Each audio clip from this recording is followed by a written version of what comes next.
Marshall in the middle. Recording. Soldier, attention! Sergeant First Class Benson, hailing from Michigan, Calumet. My father, John Robert Benson Jr., my mother, Lucinda Ruff. I believe you were in the Navy for a while, and then you ended up in the Army. Tell me about that time. How you ended up. Tell me where you want to start there. Well, I was fresh out of high school, and one day I decided I wanted to do something better, so I went to the recruiting station, and the Army wasn't available, Marines weren't there, Air Force, I don't know what they were doing. I think they were outside smoking and joking. And I decided, you know what? The Navy's sitting in there with their feet on the desk. Let's go on in there and see what's up. And I asked them if they needed a soldier or a sailor, and they were like, well, heck yeah. 2 weeks later, I was in basic training. Great mistake. Really? Within 2 weeks? Huh? Within 2 weeks. What year was this? 1994. 1994. December. Yeah. After that, I got stationed on a U.S. Dwight D. Eisenhower aircraft carrier and rated out as a petty officer 3rd class aviation boatswain's mate handler. Aviation boatsman's mate handler. That's the thing about Navy ranks and positions that are right, baby. Aren't they confusing sometimes? Yeah, it's just like, hold on just a second.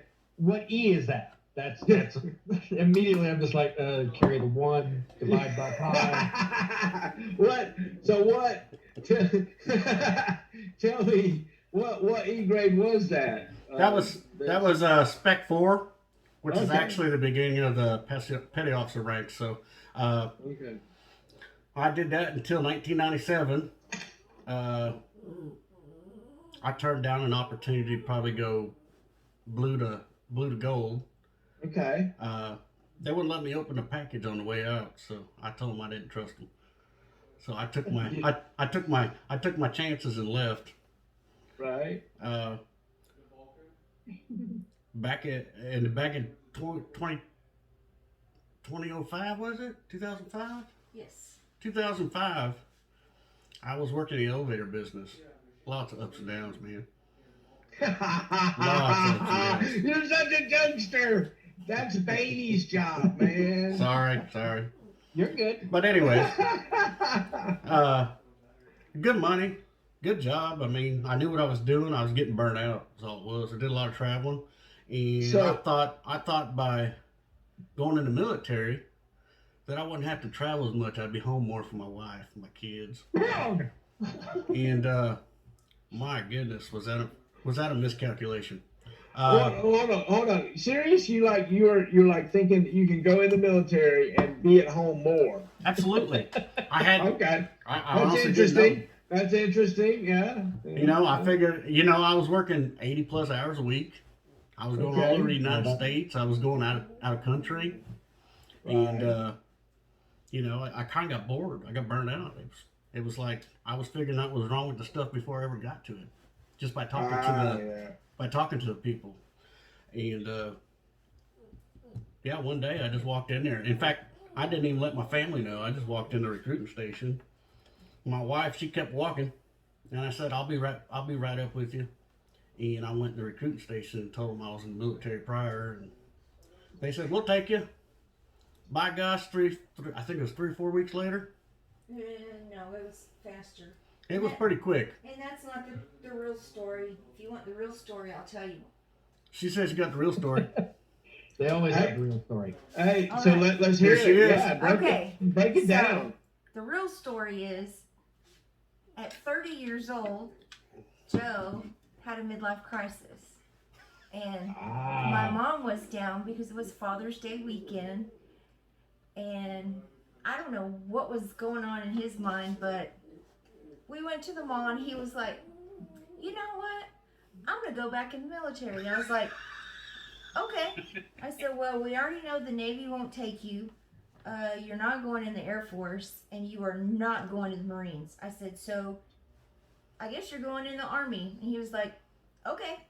And then he went to the recruiter, and I walked around the mall with our kids, and then he bebopped over there to me about 20-30 minutes later, and he was like, well, I'm going in the Army, go to MEPS in like 10 days, and yeah. Yeah, buddy. So I was like, So what year was this? 2005. All right. So 2005, you joined the Army, or joined the service again, the Army this time, and you're a Patriot 14 Echo. That's correct. So tell me about all that stuff. How, I mean, what was tell me about how you chose your job or what you were thinking? Just tell me about The mentality was I wanted to do something that was meaningful. Yeah, meaningful. I mean, something that I could apply myself, all the skills that I already had, and being very good at electrical and messing with, diodes and everything else. I was like, you know what? I want to work on missiles. And then they pulled up this little video and they showed me, and I said, that's what I want to do. But that was after they tried to make me a truck driver. Yeah, that's what happened. He told him to turn the page. Yeah, they tried to make me a truck driver, and you got to remember, I was trying to get away from that because that's all I did is drive all over the United States working on elevators. So well, I think you definitely chose wisely due to the fact that all the IEDs and everything. That 88 mic job is, to me, one of the more dangerous jobs that people really don't take into consideration. And I can't tell you as a recruiter how many guys came in going, oh, I want to be a truck driver one day and get all this hazmat stuff. And my dad did the military. I was like, well, it's a little different now, and it's a lot more dangerous than when your father was serving. So absolutely, really advise you to go home and maybe choose a new career path, kid. Yeah. Yep, and I was pretty happy with my choice. In fact, I got a little stipend on the backside. I got a bonus. So it helped out. It worked out That's pretty good. Yeah, that's awesome. That's awesome. I didn't know what I was doing, but I was like, well, I could sure learn. I had no idea what I was getting into. What was the, did you ever notice a challenge when you became a leader in the Army?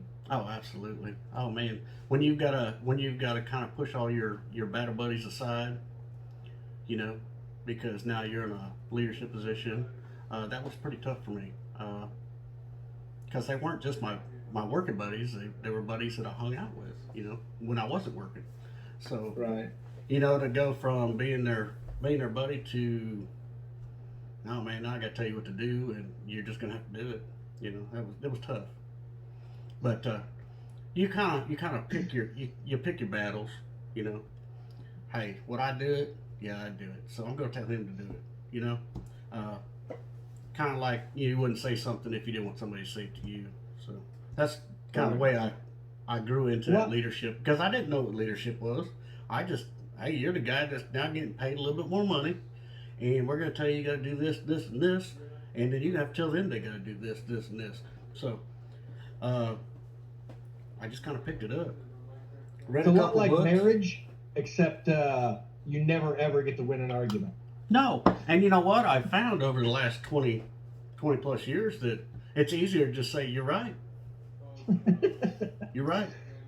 So tell me about a leader that you remember that was particularly good, or maybe a leader that particularly touched you in a way. Do you remember someone that stood out to you? Somebody touched him, then that's gonna jag. My first sergeant touched me a lot. He was really touchy-feely, and I didn't really particularly care for that. I think his name was Will Marshall. I just took pictures, man. That's it. Oh, yeah. Well, you weren't touching in the pictures because you were taking the pictures.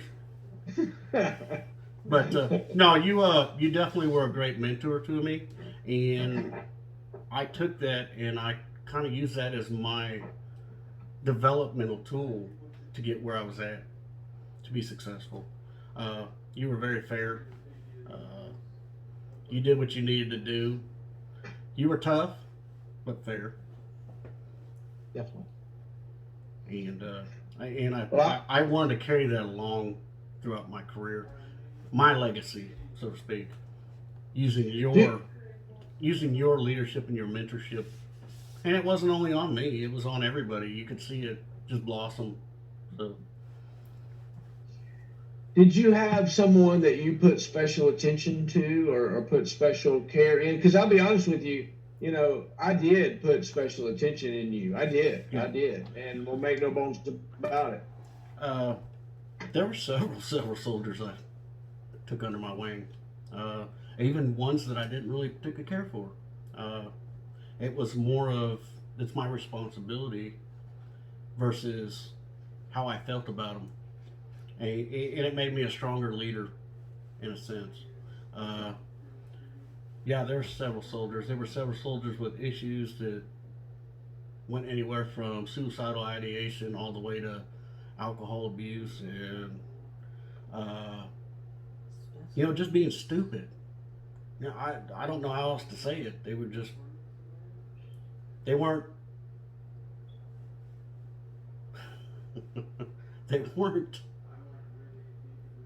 they weren't there to make any progress. They were just there.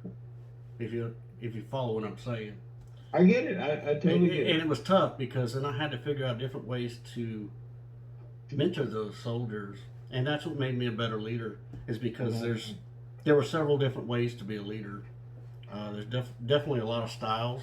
I think there's more styles than there was way back when, and sometimes you had to incorporate a couple different styles of leadership to make that soldier effective, make him part of the team. So for me, that was a challenge for me, but I enjoyed seeing him develop and grow and become a leader himself.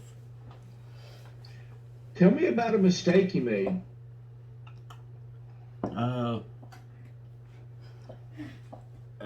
I got blamed for a lot of things. I can't say that I made mistakes.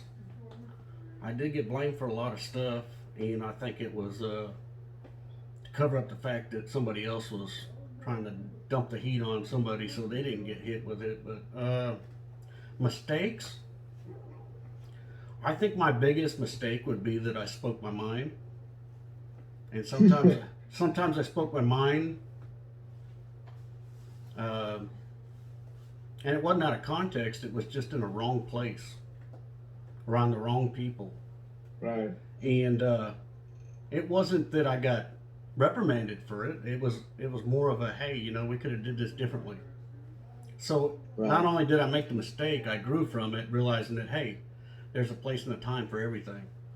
And then when the soldiers started doing that to me, then I knew that, hey, this is the way I need to work with this. So I think if I had to have made a mistake, and I've made several of them, but I think that's one thing that I learned quickly, that you don't necessarily burn the bridge. You just got to be cognizant of your surroundings. Tell me about your awards. Did you get a big award, or were you, was there a lot of certificates of achievement? Do you remember getting awards? Yes, I got several awards. I got recognized for many things. Some of it was taking care of soldiers. A lot of awards I received because of my soldiers. And I tried to give all that gratitude and that appreciation back to them. And by that, what I mean is I wrote them awards on top of it.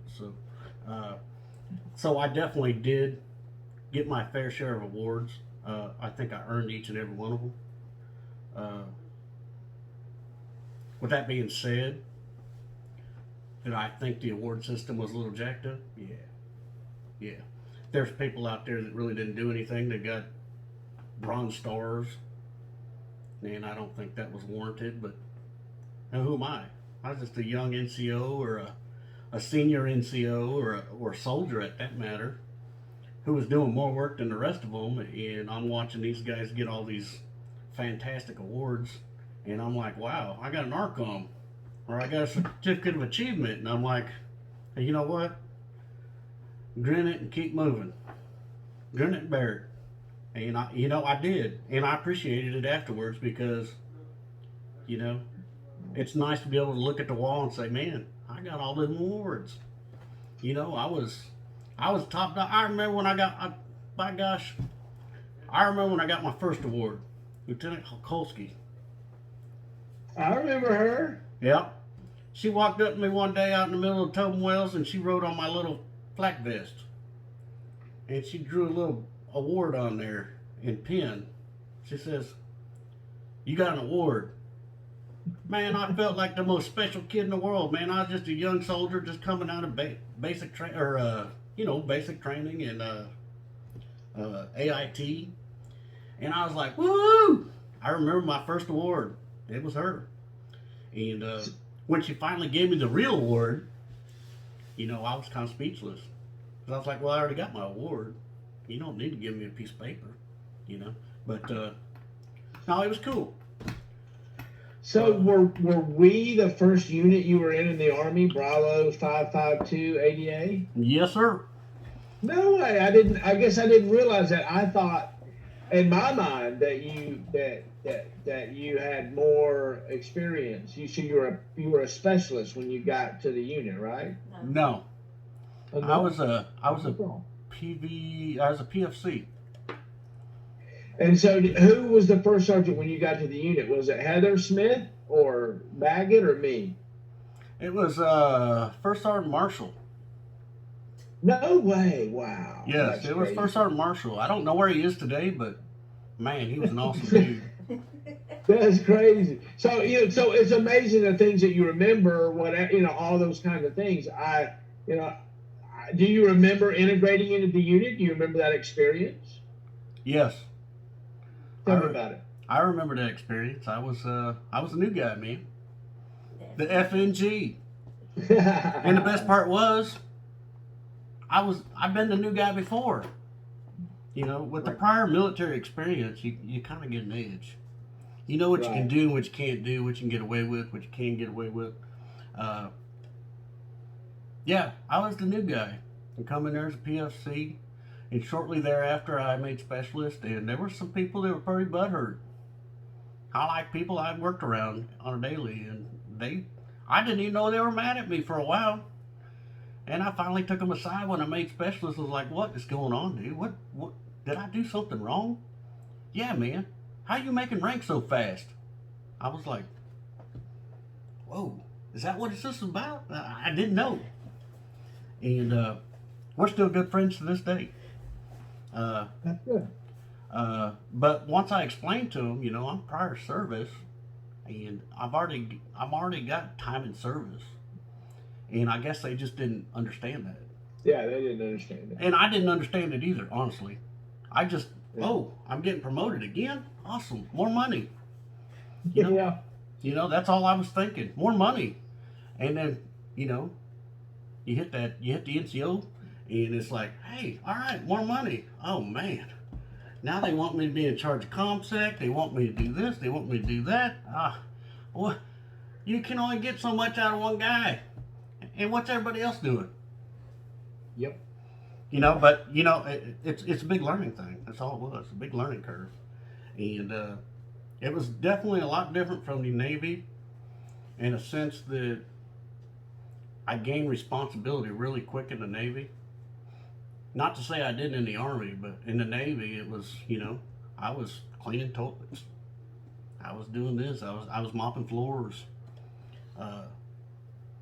Trying to get ahead. And in the Army, it was kind of the same thing when I started back over. Except this time I was a little bit older cleaning toilets. And everybody else was like, I ain't putting my hands in there. I ain't doing this. And I was like, get out of the way. And I showed them, hey man, it's not that big a deal. Hey, we all got to use the bathroom.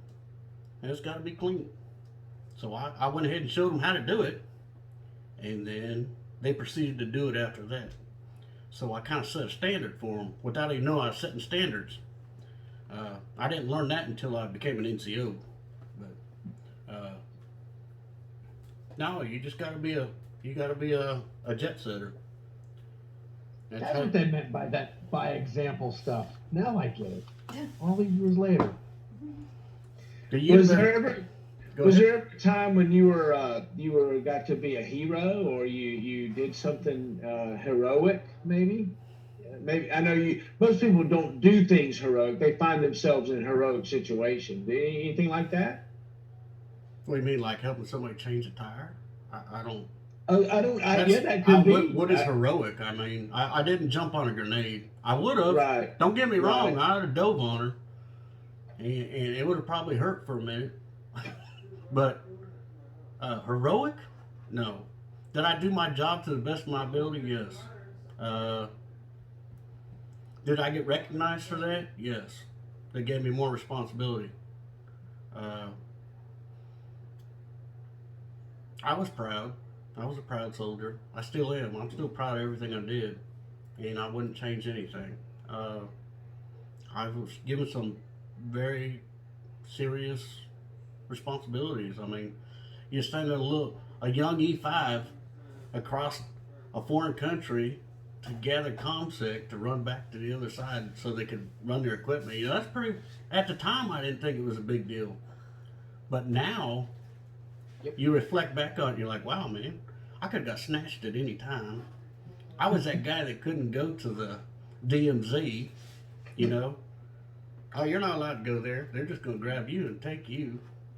I was like, shoot, what the heck? That's not cool. But I got rewarded on the backside. You know, I got to go, you know, my first sergeant elected me to go be a representative for the United States Army, you know, to hang out with the I guess it will be their president, so to speak, and have lunch and, you know, do all the good stuff back in Korea, while everybody else was cleaning turtle dishes. So I guess, you know, one thing in one hand and one thing in another. You know, you might have got the shaft on this, but you got hooked up here, you know. So I didn't look at it as a negative thing. That was very, very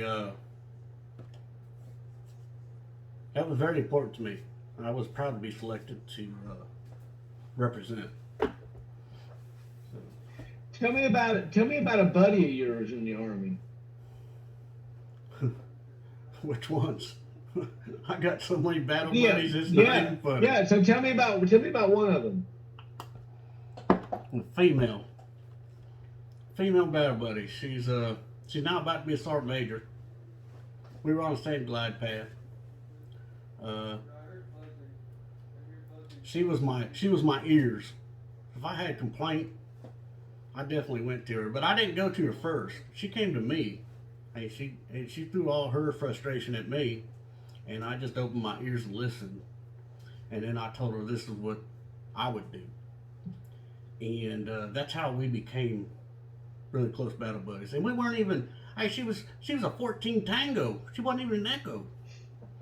I mean, she wasn't even in my AO. She was on the other end of the world, you know, with the cable, trying to figure out how the launcher's supposed to hook up or something. I don't know what she was doing. But me, I was just chilling in the AC, like, what do you want now? You know.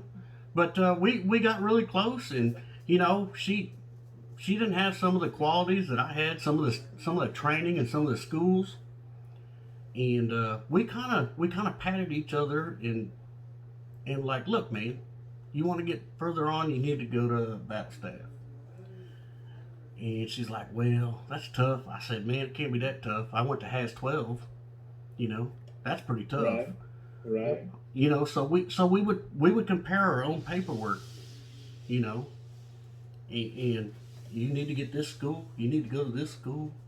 I'd sure love to have that school you got there, you know. So we kind of helped each other become better people. Not necessarily better people, better tools for the Army, so to speak. Tell me a little bit about your family life through the military. How was your family affected by your decisions to join and get deployed and do those things? If I were to change one thing about that, it would definitely have been the family thing. The family thing, I feel like I jacked that up. You know, the deployments, being in the field for 3-4 weeks, because somebody didn't want to put the ground in the sand properly.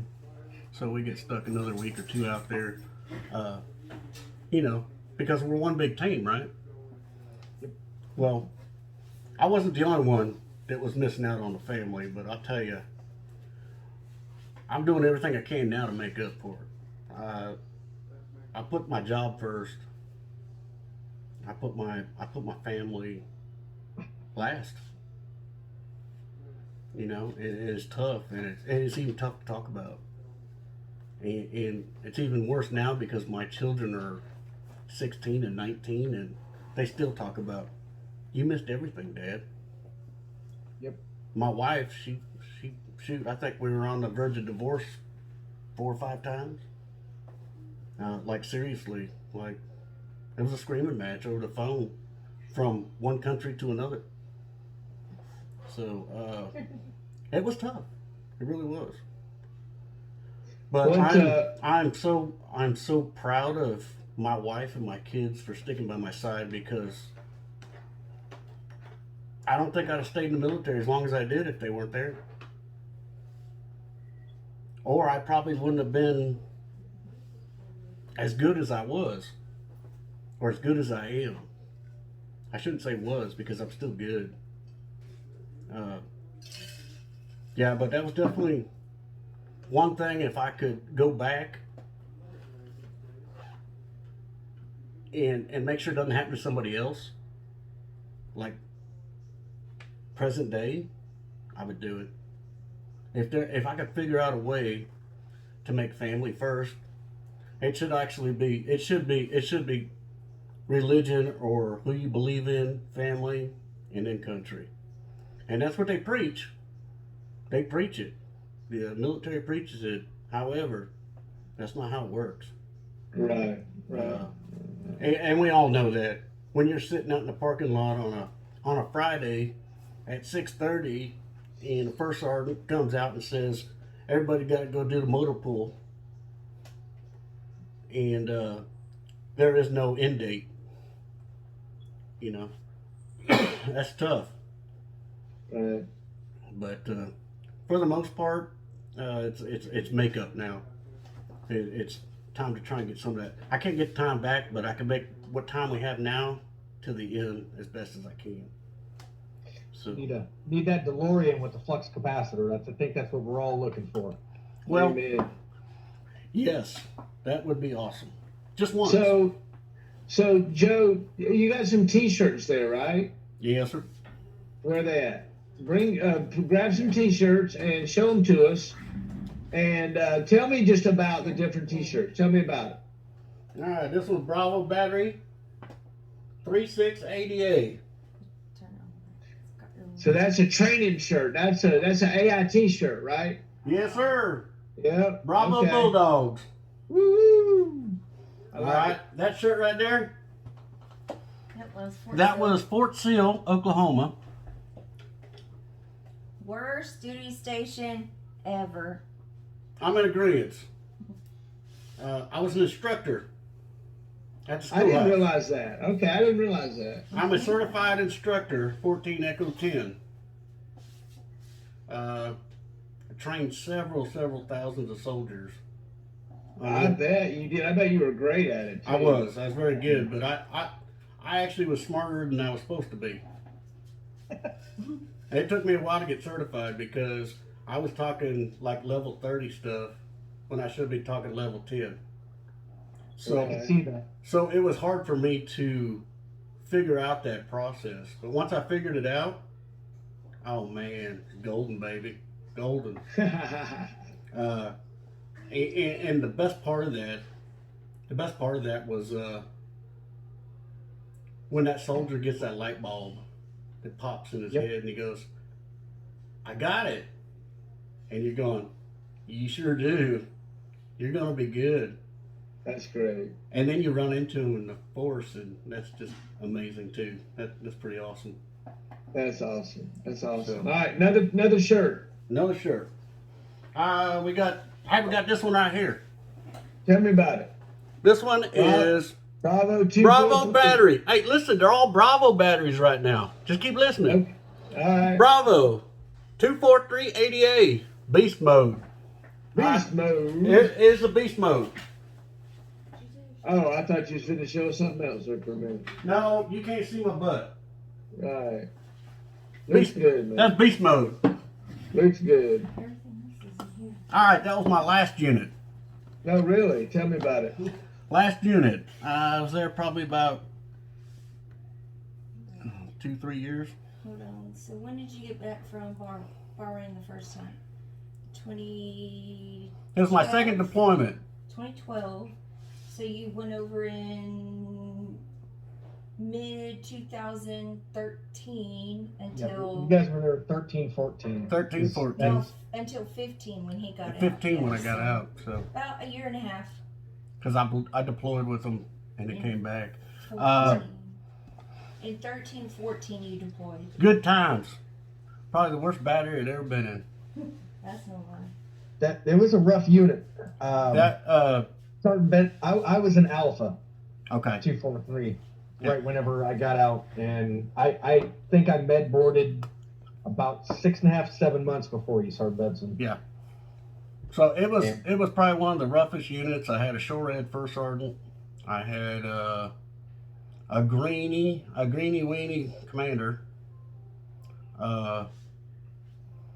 There was no table 8 No search. unit in the battalion. No. Just Yeah. I don't know what happened. They were certified. They were certified when we went over, and I was certain of that because I was the big mix on that one, being that I was emo prior to that. So yeah, they did certify, and I watched a lot of launcher people certify.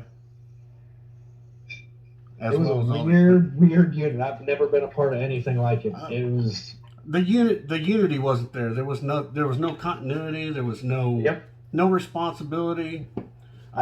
It was like me trying to fix the army. It's just not going to happen. That's how I felt. Okay.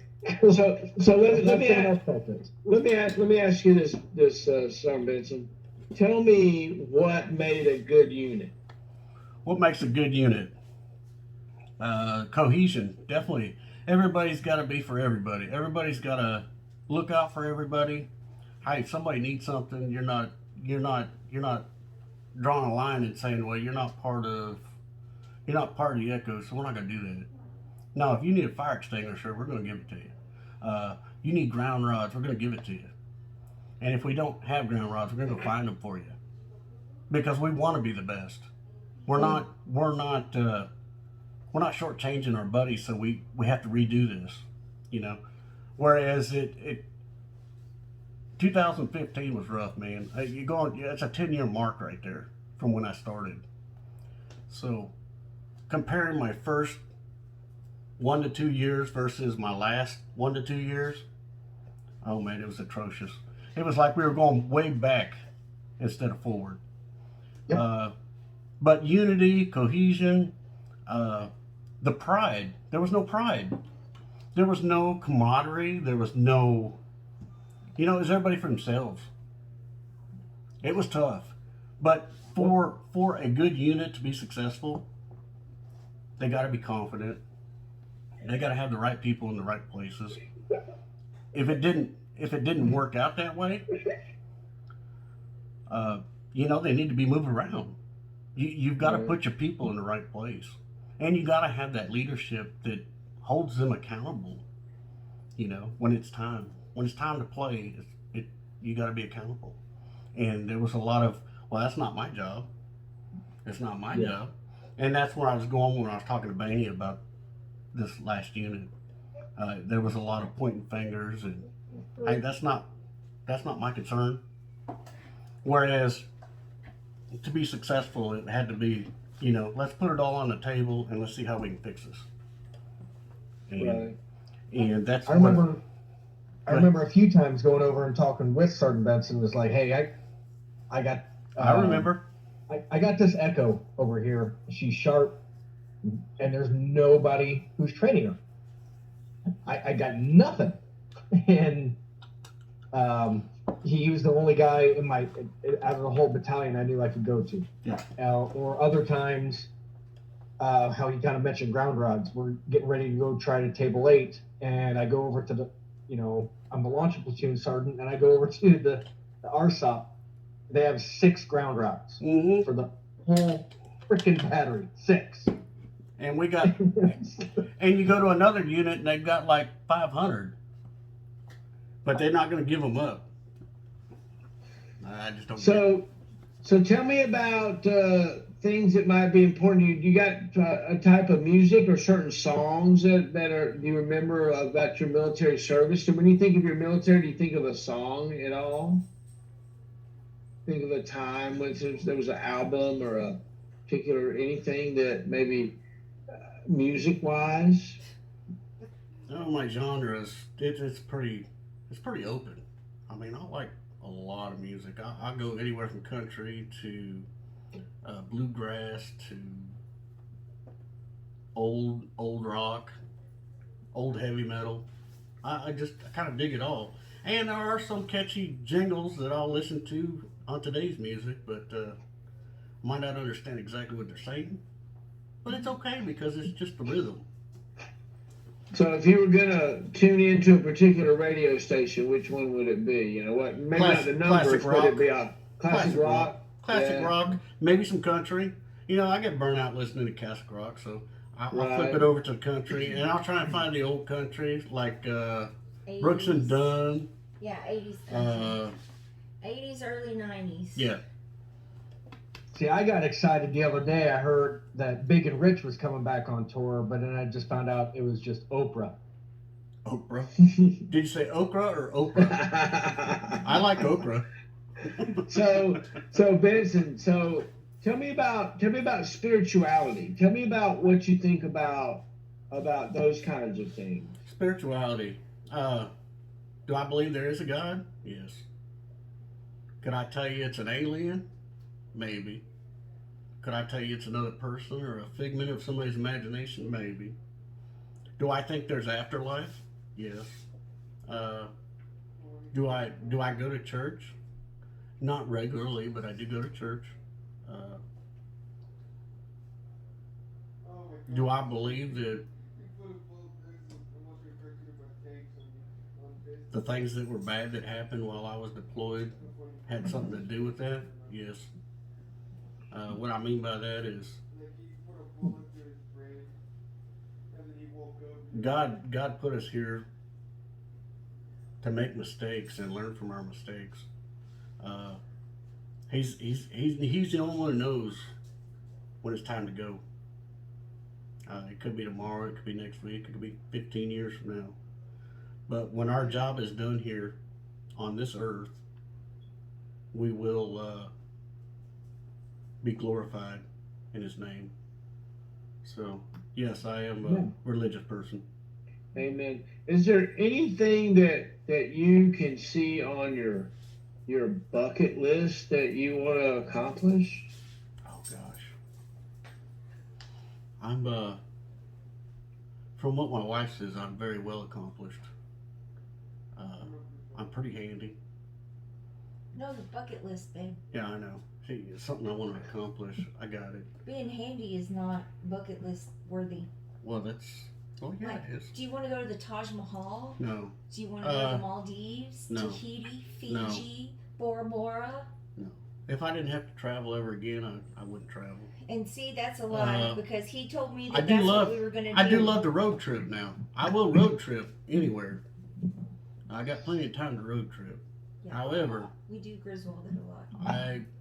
If I ain't got a vehicle to get there, I'm not too interested. I don't care to sit on a flight for 12 hours or 15 hours to get there. I did that plenty of times. In fact, one time I flew with the equipment, and I'll tell you that was the worst flight I think I'd ever been on.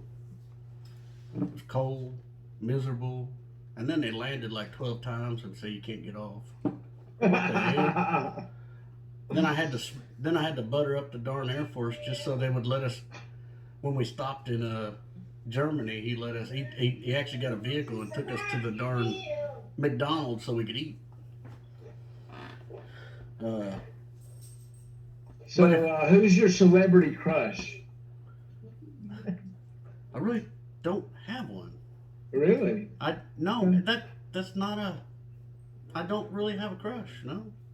What's your what hymn do you want them to sing at your funeral? I think I'm gonna leave that for my wife. Okay. We'll put it. I've had to. I've had to figure that out. walk through the valleys. For three times that he deployed, I had to go over that in my head. So She's got a pretty good idea of what she wants to do. Okay. As long as it comes with the 21 gun salute and send me home. So is a military funeral, a 21 gun salute? Is that something that you would be proud to have at your funeral? Yes. And your service? Oh, you won't get it. Yeah. Hang on. 100%. I will. What? Yeah. That's definitely on the agenda. I've been to several of them, and I've actually assisted in shooting a 21 gun. So Isn't that so? Tell me about that experience. That's an interesting experience, isn't it? To be out there and to do that. It's a lot of pressure. Yes, it was a lot of pressure. I was called to do it with about a week's notice, and I hadn't done it since I was in high school. So it was tough for me to figure it out, but I figured it out within about a day and a half. And were you the leader? Yes. Yes. Okay. And I assume you had a mentor, and you had to go through the process of certification and everything. Yes.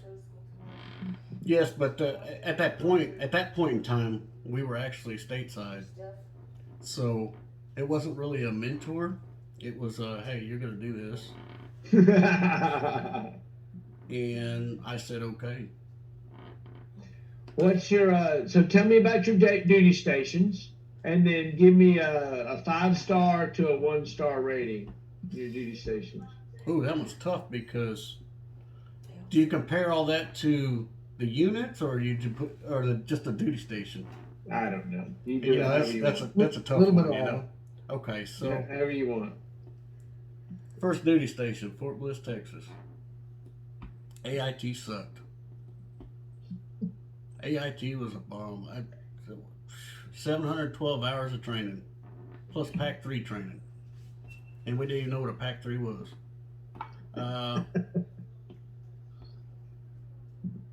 Then I moved over to 5.5 Deuce. That's when I heard about the Jessica Lynch and all the soldiers that took the wrong turn. Yeah.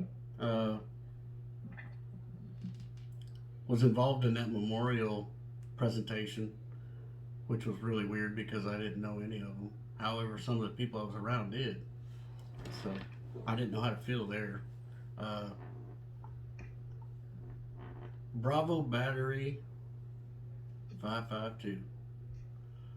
I would give it 5 stars. Leadership was awesome. Soldiers were awesome. And we had fun. Training was fun. That's what I never got after I got out of there. The training was always fun. It might have been strenuous, it might have been tough, but it was always fun. We made the best out of what we had. Running across the field, smoke inhalation from smoke cans, and can't see, but you're still running, thinking somebody's going to jump out and get you. But it was fun, and you got the accolades for what you did, and all you were doing was running around having fun. So it was cool. Definitely the best unit, best part of that duty station, yes, at Fort Bliss. From Fort Bliss, I went to Korea, which we then became 2-1, same unit, awesome. We were the bee's knees. You couldn't stop us. We'd roll right over you, and I think everybody knew it. Everybody in that whole AO was like, man, you can't mess with us. That's where I became the most fit, most healthy. I mean, because all you could eat was rice. If you ate anything else, you didn't know what you was eating. You know what I'm saying? It was tough. I know. But no, the PT was great. The morale was up. The trips to Osan were all right, I guess. I wouldn't even lie and say they were fun because it sucked. Walking around with a suitcase. Did you go on any of the trips? Did you go on the whitewater rafting trip with us? No. I didn't go on the whitewater rafting trip. I didn't do the Stalker Leader Challenge at that point. Oh, you didn't do that? I wasn't there. I had to go home for family issues. Oh, okay. Do you remember that? So tell me about that. Second time. Do you remember? Maybe? No, I remember. Yeah, because I had Norris was my. Yeah, we talked about it right before I left because I had lost my stalker belt buckle, and Right. You're like, hey man, somebody left an extra one. I got an extra one, and it's sitting over here on my mantle right now. The one you gave me. I gave it to you, didn't I? Yep. You sure enough did because I got another one.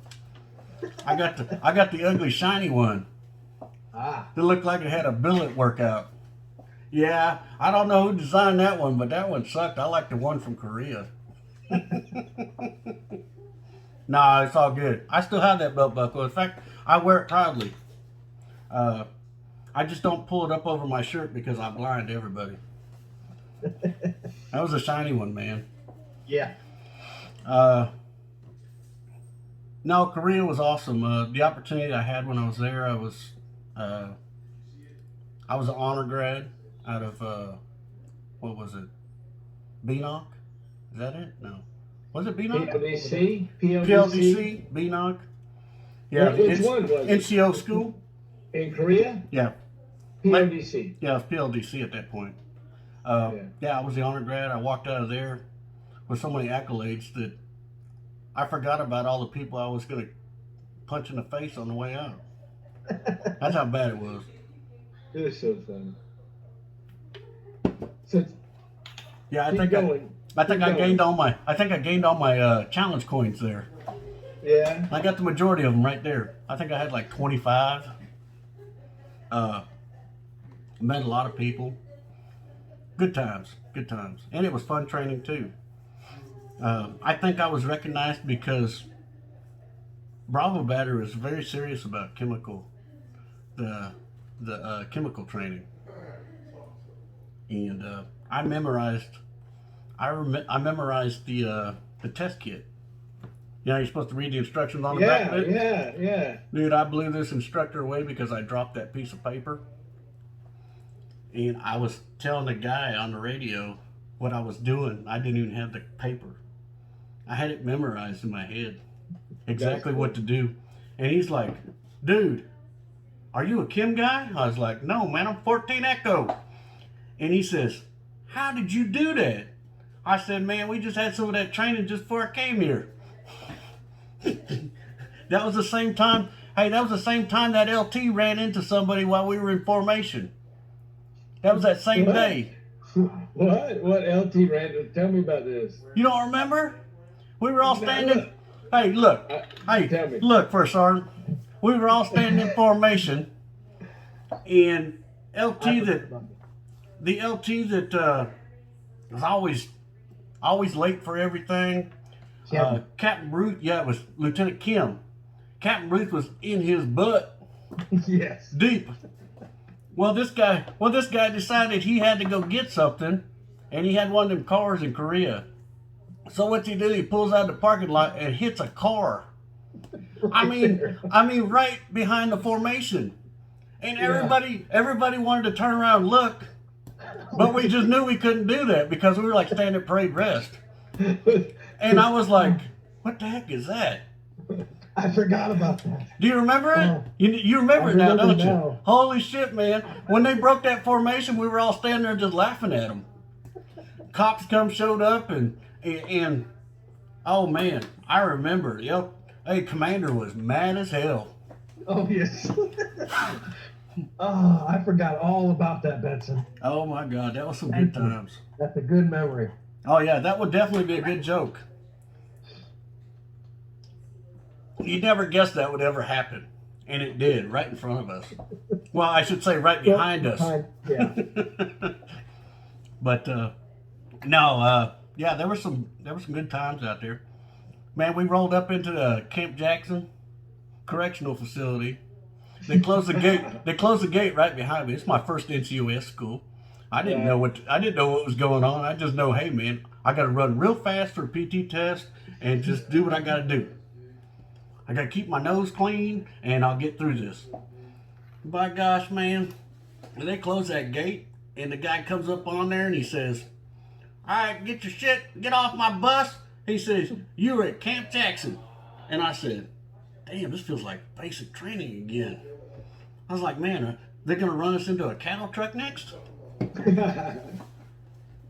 Man, I got called out that next day was when it started. I got called out that next day.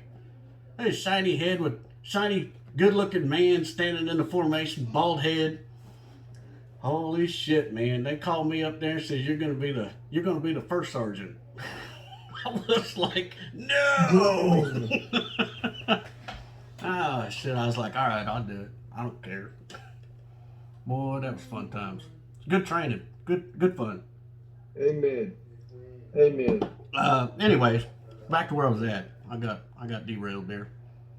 So many good memories. So after I left there, I went back to Fort Hood, I believe.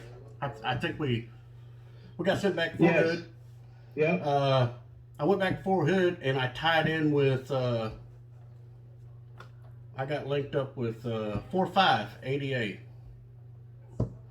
We were wearing some crazy ass patch. I don't even. Oh, the stars. You know the 2 stars. Yeah. Yeah, cool. Hey, I really like the patch, man. I was like, man, that's cool. Shoot, I'm looking good. And this is my 2nd unit, man. No, it's actually my 3rd patch at that point. And I was like, man, I need to get that tattooed. No, that's a whole nother story. But anyway, I ain't got the tattoos, I promise. I don't have any. But that's a whole nother story. Anyway, when I got there, man, I was really wanting to go back to Korea. I was like, man, I'm in ForceCom again. Korea was so much fun. Now I'm out here sweeping motor pools. It's hot. I don't know anybody.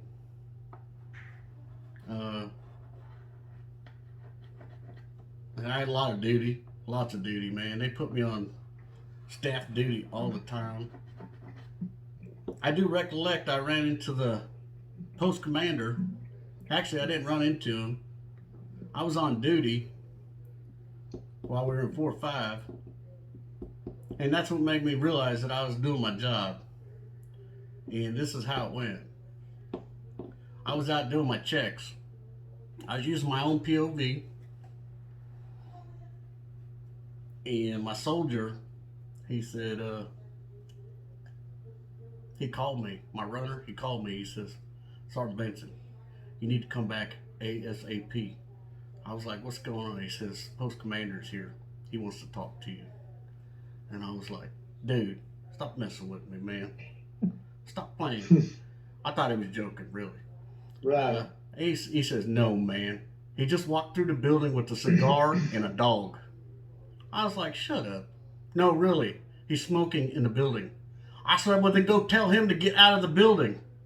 And he says, are you serious? I said, yes, you can't smoke in the building. Those are quarters, man. You can't smoke in the building. He says, roger that, Sergeant. And then he got quiet for a second, and I was like, oh, man, he didn't do it while I'm on the phone. No, he didn't do it, though. He didn't. What he did was handed the phone to the post commander. No way. And the post commander says, you have 10 seconds. No, you said you have a minute and a half to be back on this footprint. Roger that, sir. And at that point, I was actually getting in my vehicle. I was driving down a one-way the wrong way. And I was thinking, if I get pulled over, this guy's following me all the way to the footprint because I'm not stopping. I swear, I was like, I ain't stopping because I'd rather get a ticket than to be late. Well, I showed up 45 seconds later. He says, I ran, I ran into the back of the building.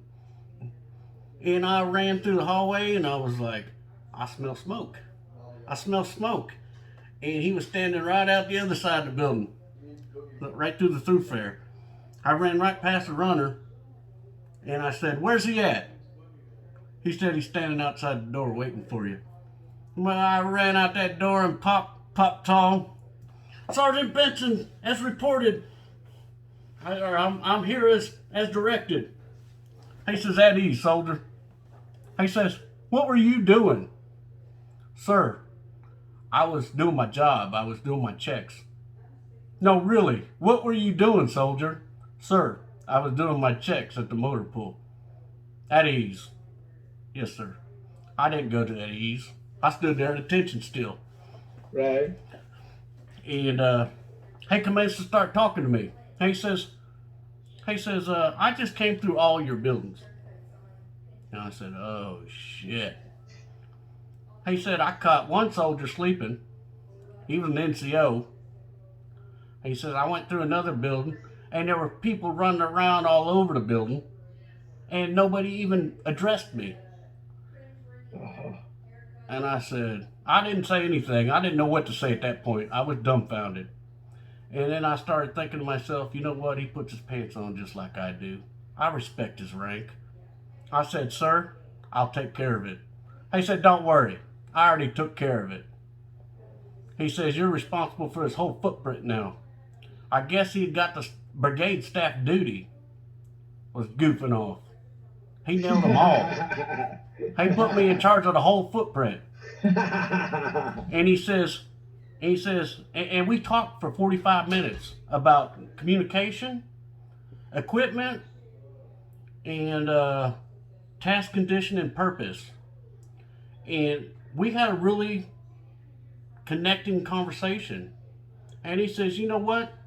He says, I'm proud of you, troop, or I don't know what he said, troop, soldier. He says, I would never expected to run into somebody that was as squared away as you tonight. He says, after seeing everything that I just saw in the last hour, because it wasn't just our unit, it was everywhere. I guess this guy just walked down a whole row and just nailed everybody. Oh, yeah. They do that. Well, that was the first for me. He says, well, you have a good night. He says, you keep doing what you're doing. He says, and by the way, I need you to contact every first sergeant and their first line leader,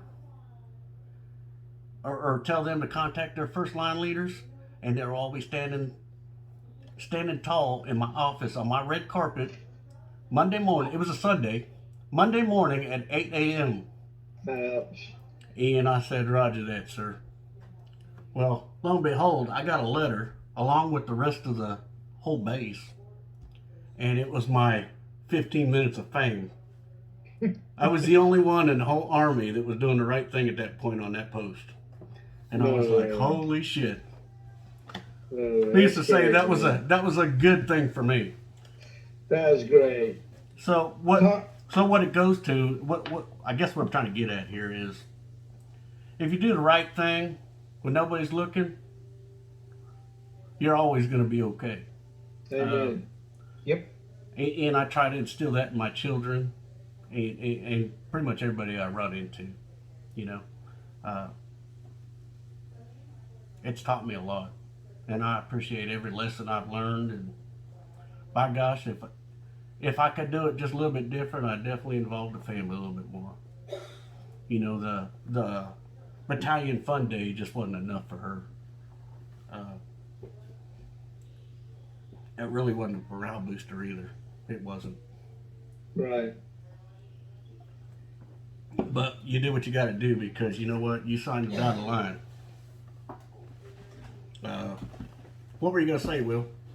So let's do this, okay? I think we've got a good amount of footage. Yeah. I would like to now sign out. Okay. I would like you to stand up and do like you did before, but this time I want you to salute and say,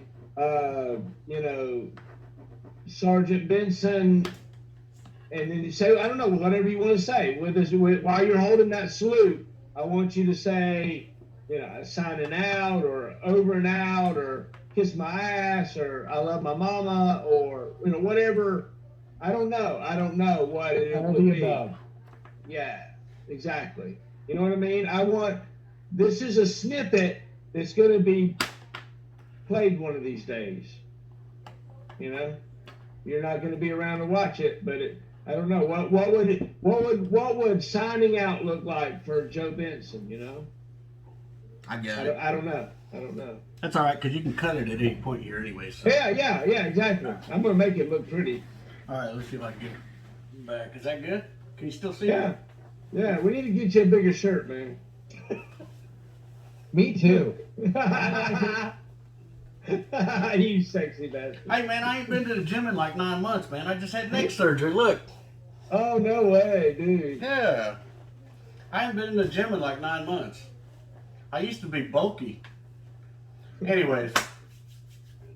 God, man, I had a good thing going, too, until you messed me up. Tell me to get a bigger shirt. Hey, man, this shirt was like 7 years ago. Are you kidding me? Extra medium. It's a medium now.